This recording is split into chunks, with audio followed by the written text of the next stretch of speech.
Megan Musics. Kindly subscribe the channel for the upcoming videos and press the bell button to get the notifications.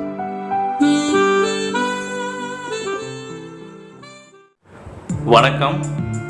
கீபார்ட் அப்படின்னு title பார்த்த உடனே கீபார்ட்டா, மியூசிக்கில் கீபார்ட்டா, அது என்னவா இருக்கும், அது தெரிஞ்சுக்கணும் அப்படின்னு உங்களுக்கு ஒரு ஆர்வம் வந்திருக்கும். கீபார்ட்னா என்ன, அது ஏன் கீபார்ட்னு பேர் வந்தது, அதனுடைய பயன்பாடு என்ன, இதை பற்றி நான் உங்களுக்கு இந்த வீடியோவில் கற்றுக் கொடுக்குறேன். முதல்ல கீபார்ட்னு ஏன் பேர் வந்ததுன்னு பார்ப்போம். பொதுவாகவே நம்ம ஏதாவது திறக்கணும்னா நமக்கு சாவி தேவைப்படுது இல்லையா? வீட்டில் கதவை திறக்கவோ, பெட்டி ஏதாவது திறக்கணும்னாலோ, நம்ம எங்கெல்லாம் பூட்டு உபயோகப்படுத்துகிறோமோ அங்கெல்லாம் சாவி தேவைப்படுது. அதே போல் இங்கே வெஸ்டர்ன் மியூசிக்கில் மியூசிக் ஷீட் உபயோகப்படுத்தும் போது சில விஷயங்கள் தெரிஞ்சுக்கிட்டா தான் அது பாட்டுக்குள்ளே போக முடியும். அது தெரிஞ்சுக்கிட்டா தான் அதை பாடவோ அல்லது ஏதாவது இன்ஸ்ட்ருமெண்ட்டில் அப்ளை பண்ண முடியும். அப்போது முன்னாடி சில விஷயங்கள் நமக்கு அந்த கீபார்ட்டு சொல்லி கொடுக்குது. அது தெரிஞ்சுக்கிட்டு தான் நம்ம மியூசிக் ஷீட்டுக்கு உள்ளே போகணும். ஸோ அதனால தான் அதை திறக்கிறதுக்கு அதை பயன்படுது அந்த மியூசிக் ஷீட்டை. அதுக்கு கீபார்ட்னு பேர். இதுதான் மியூசிக் ஷீட். வெஸ்டர்னில் ஒரு சாங்க்கு உண்டான நோட்ஸ் எல்லாமே இந்த மாதிரி குறியீடுகளாக தான் இருக்கும். சரி, இப்போ இந்த தொடக்கத்தில் ஒரு இடம் இருக்கு இல்லையா, இதுக்கு பேர் தான் கீபார்ட். இங்கே இருக்கிற விஷயங்களை தெரிஞ்சுக்கிட்டு தான் ஒரு சாங்கை நம்ம வாசிக்க முடியும். இங்கே இருக்கிறதெல்லாம் நீங்கள் வாசிக்க முடியும். அப்போ இங்கே என்னெல்லாம் போட்டிருக்கீங்கன்னா ஒரு 3 முக்கியமான விஷயம். 1 கிளஃப், 2வது கீ சிக்னேச்சர், 3வது டைம் சிக்னேச்சர். இப்போ கிளஃப்னா என்னன்னு பார்ப்போம். இங்கே 2 வகையான கிளஃப் இருக்கு.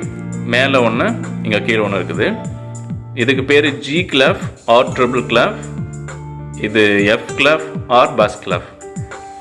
ஸோ இதன் வழியாக நம்ம ரைட் ஹேண்டில் ப்ளே பண்ணுமா, லெஃப்ட் ஹேண்டில் ப்ளே பண்ணுமா, நோட்ஸ் எப்படி அமைஞ்சிருக்கு அப்படிங்கிறத நம்ம தெரிஞ்சுக்கிறோம். இது கிளஃபை பொறுத்தது.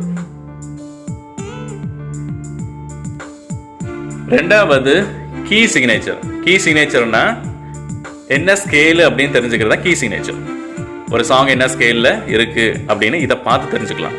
இப்போ இங்கே 2 ஃப்ளாட் இருக்குது. 2 ஃப்ளாட் இருந்ததுன்னா அது பி ஃப்ளாட் மேஜராக இருக்கலாம் அல்லது ஜி மைனராக இருக்கலாம். இங்கே பாருங்கள், இங்கே 3 ஷார்ப் இருக்குது. 3 ஷார்ப் இருந்ததுன்னா ஏ மேஜர் அல்லது எஃப் ஷார்ப் மைனர். சில இடங்களில் ஒரு ஷார்ப் இருக்கும். ஒரு ஷார்ப் இருந்ததுன்னா அது இ மைனராக இருக்கலாம் அல்லது ஜி மேஜராக இருக்கலாம். சில இடங்களில் எங்கே பாருங்கள், இங்கே ஷார்ப்பு ஃப்ளாட் எதுவுமே போடல அப்படின்னா இது நேச்சுரல் ஸ்கேல், ஏ மைனரோ அல்லது சி மேஜரோவா இருக்கலாம். 3வது டைம் சிக்னேச்சர். டைம் சிக்னேச்சர்னா என்ன? டைம் சிக்னேச்சர்னா ஒரு சாங்கு எந்த தாளத்தில் அமைஞ்சிருக்கு அப்படின்னு. இங்கே பார்த்தீங்கன்னா 6/8 இது 1 2 3 4 5 6 1 2 3 4 5 6 அப்படின்ட்டு வரும். 6/8 இருக்கு. சில இடங்கள்ல 4/4 இருக்கும். 1 2 3 4 1 2 3 4. சில இடங்கள்ல 3/4 கூட இருக்கும். இது 3/4 3/4 1 2 3 1 2 3. இதை பேஸ் பண்ணி தான் கீபோர்டில் நம்ம தாளமெல்லாம் செட் பண்ணும்போது ஸ்டைலு செட் பண்ணுறதுக்கு நம்ம உபயோகப்படுத்திக்கும். ஸோ இந்த 3 தான் மெயின். அது போக இப்போதைக்கு பார்த்தீங்க அப்படின்னா நிறைய இன்னும் சிலதெல்லாம் ஆட் பண்ணியிருக்காங்க. இது கீபார்ட்டில் வராது, ஆனால் நோட்ஸில் தொடக்கத்தில் இங்கே இருக்கும். இந்த டெம்போ. டெம்போ அப்படின்னா ஸ்பீடு. டெம்பியோ காலம், தமிழ்னா காலம். அது எந்த காலத்தில் வந்திருக்குது, என்ன நம்பர் பயன்படுத்தலாம்.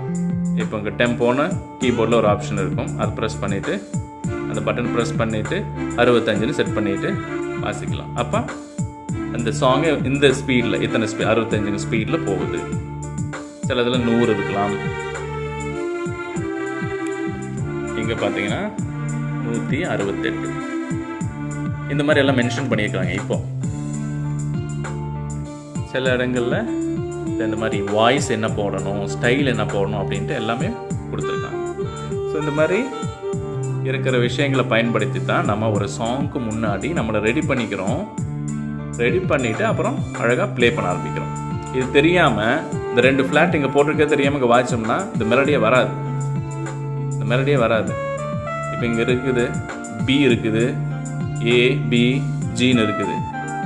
இங்கே பிஏபிஜி அப்படின்னு வாய்ச்சோம்னா வராது. ஆக்சுவலாக இங்கே பி அப்படின்னா இங்கே B flat A, B flat G அப்படின்னு ப்ளே பண்ணணும். ஸோ இந்த மாதிரி நிறைய விஷயங்கள் நோட்ஸில் இருக்குது. கீ பார்ட்னா என்ன அப்படின்னு இந்த வீடியோவில் நீங்கள் தெளிவாக பார்த்துருப்பீங்க. அது உங்களுக்கு பயனுள்ளதாக இருந்திருக்கும். இன்னொரு விஷயம் நான் உங்களோட பகிர்ந்துக்க விரும்புகிறேன். என்ன அப்படின்னா music notation, western music notation, staff notes கற்றுக்க விருப்பம் இருந்தால் நீங்கள் என்ன தொடர்பு கொள்ளலாம். கற்றுக்கிட்டு படிக்கிறது மட்டும் இல்லை, இன்ஸ்ட்ருமெண்ட்டில் வாசிக்கிறதோ அல்லது பாடுறதோ மட்டும் இல்லை, நீங்களாகவே சொந்தமாக நீங்கள் கேட்குற மியூசிக்கை எழுதலாம். ஸோ எளிமையாகவும் உங்களுக்கு புரிகிற மாதிரியும் உங்களுக்கு கற்றுக் கொடுப்பேன். நீங்கள் என்னை தொடர்பு கொள்ளலாம். நன்றி.